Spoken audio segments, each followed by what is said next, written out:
Not far from Lu Sheng, there was a snowy mountain, and the sky was clear. With a calm expression, our boy began to scan his surroundings and sighed upon seeing ice. He became curious as he did not know exactly where he was. Several penguins surrounded him. The tentacles that Lu Sheng had previously cut off grew back on his body. He placed one hand on his waist, and his attention fixed on them, realizing that he was in Antarctica. The eyes on his abdomen started staring at him intently and growling to get his attention, and it worked very well.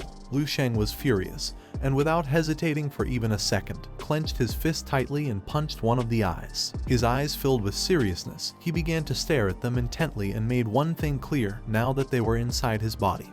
They had to obey him, or otherwise they would die. Lu Sheng's eyes widened in surprise. He realized that his alien body had its own consciousness. But this didn't matter since they had dared to betray him and join the enemy. If he couldn't even fully control his own body, there was no point in practicing martial arts. The eyes reactivated. They started observing Lu Sheng and growled again. While the tentacles floated, our boy clenched his fist and fixed his attention on them. With a serious expression, he explained that if they didn't want to die, then they must follow his rules. First was to follow his orders, second was to condense energy, then transform, and finally sublimate. Lu Sheng closed his eyes and sank into his thoughts. He decided it was time to establish some clear rules for the cells. Inside his body, there were a bunch of alien blue cells. He concentrated and a golden energy began to approach the cells.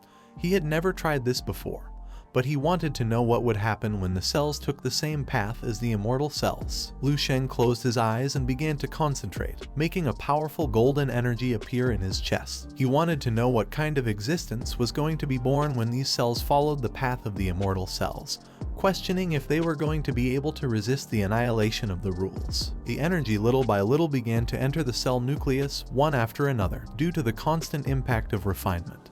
The alien cells little by little began to sublimate and experience active apoptosis. Lu Sheng decided to concentrate all the energy in a single point.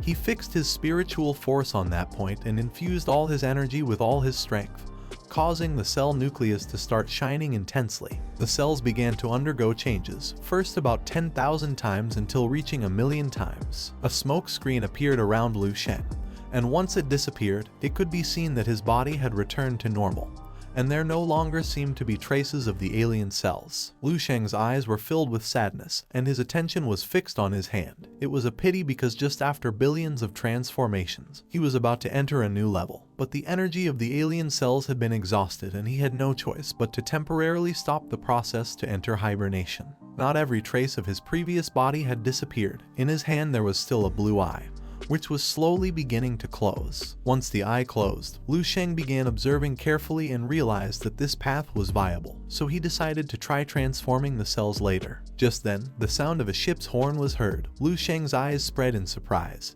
He turned around and couldn't help but feel somewhat astonished. In the middle of Antarctica, there was a large ship sailing the sea. It was gigantic and seemed very luxurious. The attention of our boy fixed on the ship.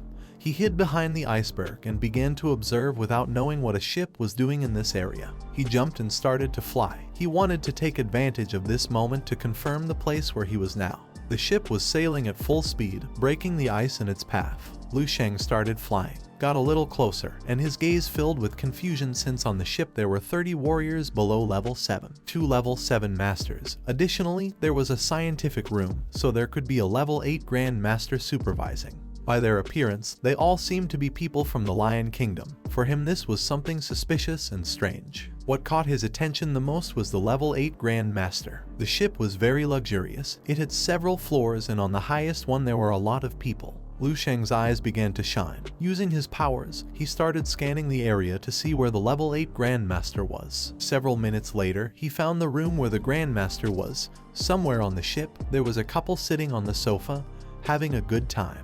The level 8 Grand Master was a man with orange hair. Above him was a sexy woman. The man began observing her and couldn't help but smile. Lu Sheng realized that this guy was nothing more than a womanizer and lover of drinking. Next to them was a table on which there was a ring with a purple eye. Lu Sheng paid attention and realized that judging by the pattern of the ring, it was an ocular ring. Our boy was perplexed and confused. This ship belonged to the research organization Ocular known as Huan.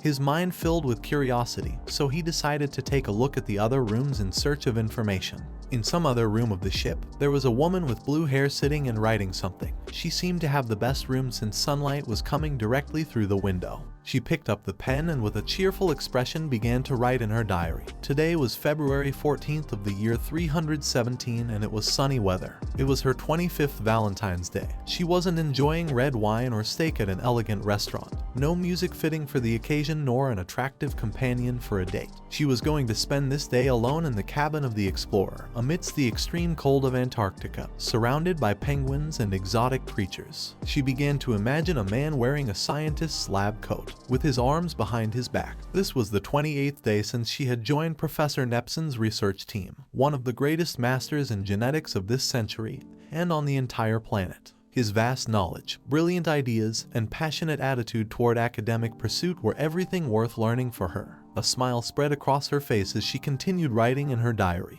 Her eyes were full of admiration because being able to follow Professor Nepson was the luckiest thing that had happened to her in life. She thanked her university mentor, Mrs. Selena, because if it weren't for her enthusiastic recommendation, she wouldn't be here. With a cheerful expression, she continued jotting everything down in her diary. Lu Sheng transformed into a spirit, appeared behind her, placed his hand under his chin, and with a curious gaze began to read attentively. After reading her long diary, he more or less understood the background of this ship. This ship was a team tasked with collecting and researching genes from exotic beasts around the Indian Ocean. This also explained why there were strong warriors on board. Hunting exotic beasts to obtain genetic samples required powerful fighters. The expression of our boy changed, and his eyes widened in surprise as something caught his attention. The girl did not notice Lu Sheng's presence and continued distractedly writing in her diary. The leader of this team seemed to be the Professor Nepson mentioned in the diary, so he estimated that guy must have quite a high status within the organization, like a golden figure. He began to imagine an eye surrounded by beasts. It was worth noting that Professor Nepson seemed to have a different perspective from the mainstream on the origin of mutated beasts and martial arts. He considered that both originated in the mythical concepts of demons and gods, and he had always tried to prove it, often hearing that science ends in mythology. The girl placed the pen on the table, closed her eyes, and with a smile stretched her arms. This was all she had to write in the journal for today. Just before she could move, Lu Sheng moved like lightning and appeared in front of her. With a piercing gaze, he demanded to know who Professor Nelson was. The woman's eyes filled with fear and confusion. She couldn't help but panic, asking who he was. Upon seeing that this method was not going to work, Lu Sheng activated mental control and began to imbue waves into her mind. The ability took effect, and in a matter of seconds, the girl calmed down, and with a serene gaze, she began to observe our boy. She took out a photograph of Professor Nepson.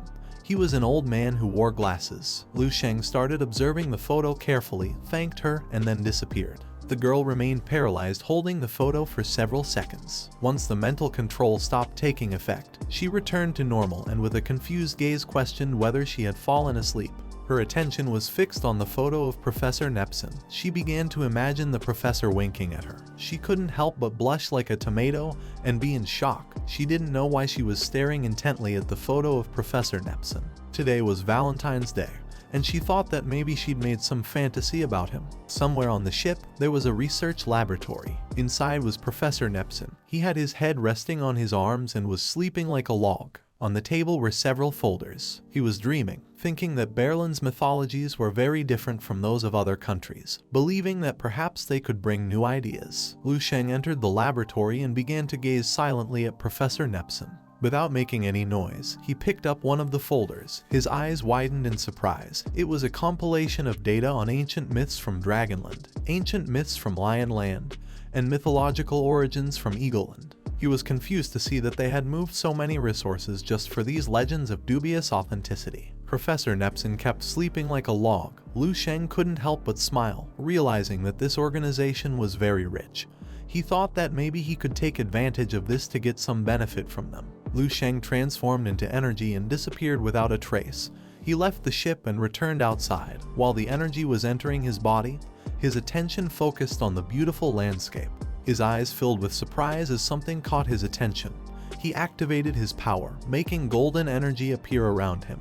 He started flying through the sky at great speed. He decided to lend himself for a purpose. Not far from the area, there was another ship. On the deck were two men, one of whom had both hands resting on the railing and mentioned that it would be a week before they returned. The old man, who was looking through binoculars, replied that it would be less time. He had noticed that some of the team leaders no longer wanted to stay. He put down the binoculars, and with a sincere expression explained that following a scientific research team as just an ordinary worker was exhausting. But everything depended on what Professor Nepson said. Although he seemed weak and fragile, his position in the organization was no less than that of those with higher royal emblems. Even those with common royal emblems did not dare contradict him. The other man turned toward him and couldn't help but feel somewhat surprised. The old man's watch began to ring.